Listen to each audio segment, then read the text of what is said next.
Hello everyone, Editing Christina coming at you from my office where I'm about to edit this video. Today is day 11 of the holiday card series for 2024, and in today's card I'm using a bunch of Olo markers to color a really cozy fireplace scene. It's a really fun card, but I also wanted to share with you an opportunity for a giveaway prize.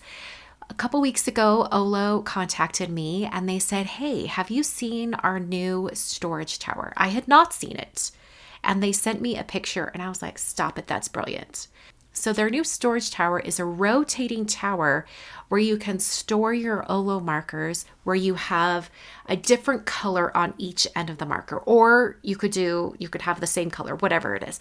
But the main feature of this tower is that you can store your double-ended markers and you can see the colors on both ends. I think it's kind of brilliant.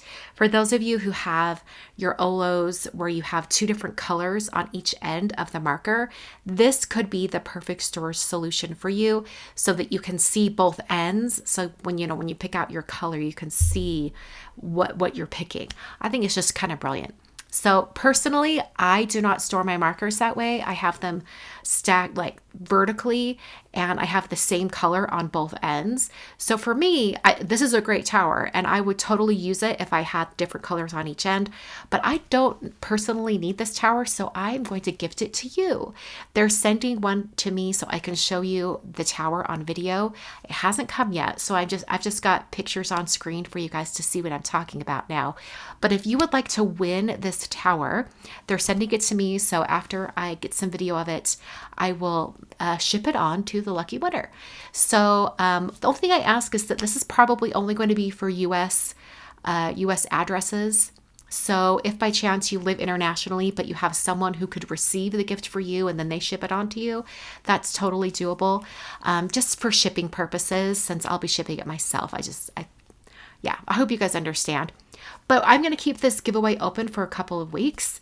And also, Olo has given me a great discount code for all of you to do a little shopping on their site. So if you want to pick up some markers, you can do that as well. I'll have all the details down below in the video description, and I'll have the code on screen as well. So fun. Love this marker tower. I think it's a great storage solution. And let's get into the video. I'm going to do lots of coloring. So I'm starting off with the Cozy Study stamp set from Hero Arts. I thought this would create such a cute scene. And when I put together scenes like this that I'm going to color, I like to do a bunch of masking. So in order to figure out what I need to mask and how I want my scene to look, I start out by stamping all of the images on just scratch paper. This is inexpensive printer paper. And then trimming them out really roughly. I thought it'd be kind of cool to have the scene cut with a curved edge. So I'm using the Nested Circles dies from Simon Says Stamp, the largest circle, and I'm just drawing on an A2 piece of cardstock where I want that curved line to be. This is going to give me an idea of the area I have to fill with my scene. So I started just placing all the images on top of each other, kind of mixing and matching, building my scene and taping them in place. And I realized as I was going along here that this was missing a Christmas tree. I really wanted a Christmas tree. So I found this tree that was about the right size in my stash. This is the Cozy Christmas stamp set from Sunny Studio. And I thought it would work perfectly in this scene. So I stamped that tree, trimmed it out just like I did with all the images from the Hero Arts set, and then took it over to my scene and started building things around it. At this point, I realized that I wanted two cats in my scene. I wanted one on the chair, and that would most definitely be my cat Sophie. And then the tree, of course, would be too tempting for Daphne. So Daphne would have been under the tree. So these are my two cats that unfortunately we lost this year. But I'm still going to include them on my cards this year because they're part of the family. So after I had my scene built and I knew which images I needed, I then stamped those images on masking paper. This is masking paper from Simon Says Stamp. And I stamped each one of these images and then fussy cut them out. It seems like such a time-consuming, silly thing, but it really does make your cards that much better if you take the time to make all of the masks. And you can save them and use them on other cards as well. So now I've got my whole scene map. I've got it in my MISTI, and I'm putting a clean piece of white cardstock behind it. I used that map for where I needed to place the stamps on my MISTI door, and then I can remove my map and just stamp the images. So the first images I'm stamping are the pieces of my scene that are in the most front.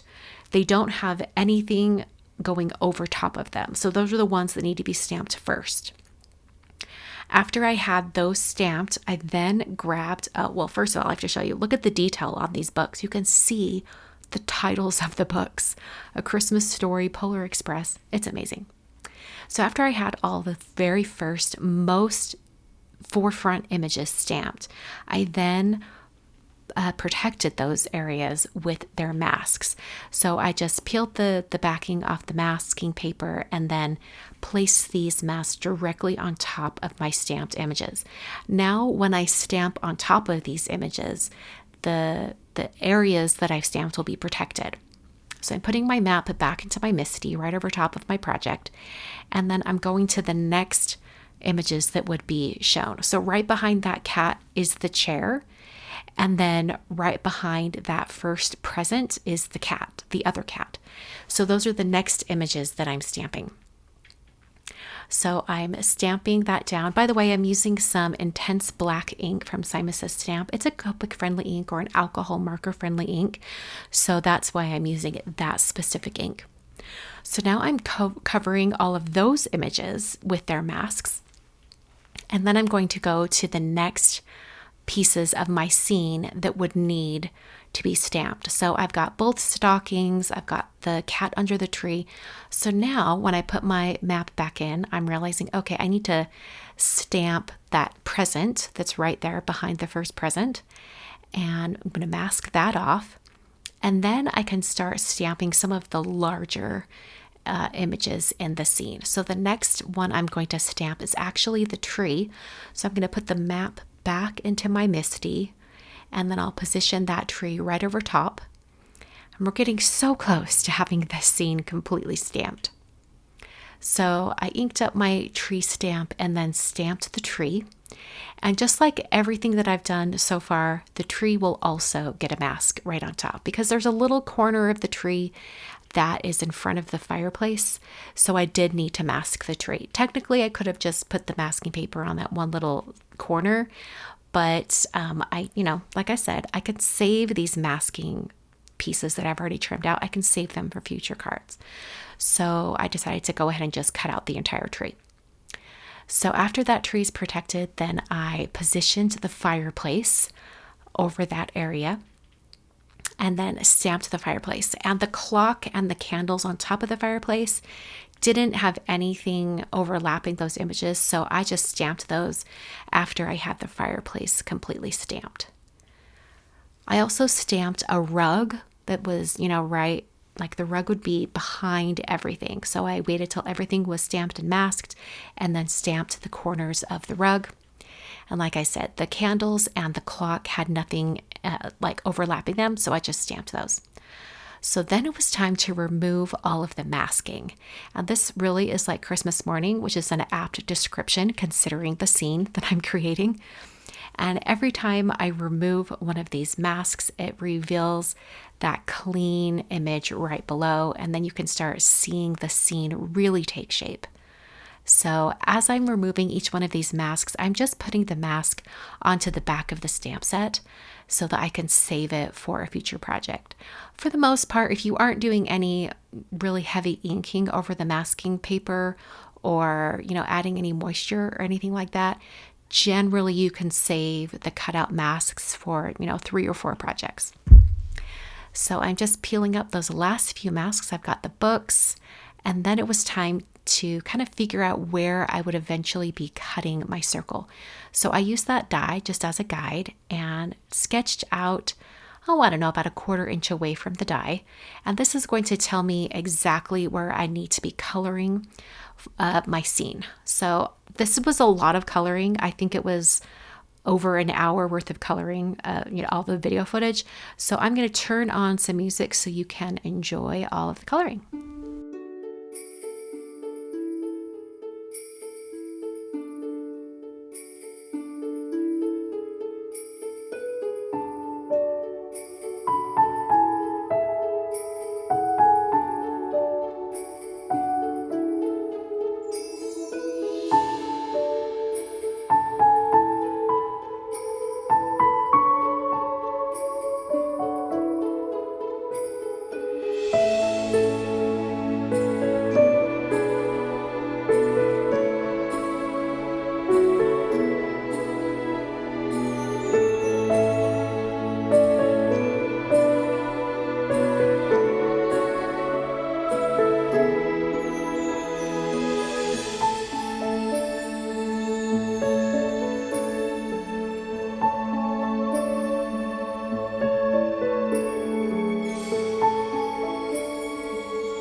finished off the coloring with just the star on top of the tree.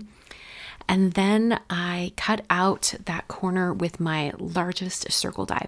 I was very nervous doing this part because I had spent so much time, like an hour and a half doing all the masking and stamping, and then over an hour with all the coloring. I had a lot of time invested into this card. To finish off the card, I took some cranberry cardstock from Concord and Ninth, and I cut a strip to go at the bottom of a 5x7 card.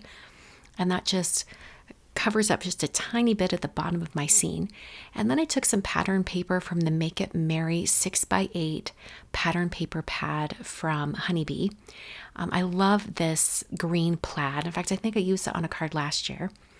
And I wanted to have it almost look like a present down at the bottom of the card. So I cut a strip of that green plaid, and then I used my Gift Bows dies to cut out some gold strings and a bow. So it's going to kind of look like a present a little bit. Glued that on, and then I put some glue on the back of some greeting pieces. Now, the Merry and Christmas were die cut and stamped using my, I think it's, what is it? Merry Greetings Builder stamp set. I think that's what it is. That came out in September. So I had these pieces already cut, and the colors were great. So I ended up using those. The only thing that's popped up on foam is the Christmas word, and I just wanted to have that kind of overlapping the bow and also the Merry, and that worked out really well. To finish off the card, I added just a few little dash lined or stitching details. This is a very cozy scene, very traditional and classic. I thought it worked well to have some black dash lines around the circle area and then white dash lines right around that green plaid patterned paper. So here's the finished card for today. This definitely was a labor of love, took lots of time, so it's going to have to go to someone very special in my life this year. Thanks so much for watching. I'll be back on Wednesday with day 12 of the holiday card series.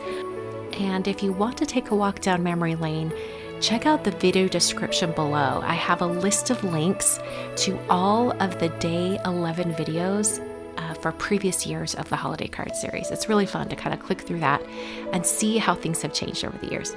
Thanks so much for watching, and I will see you on Wednesday for day 12.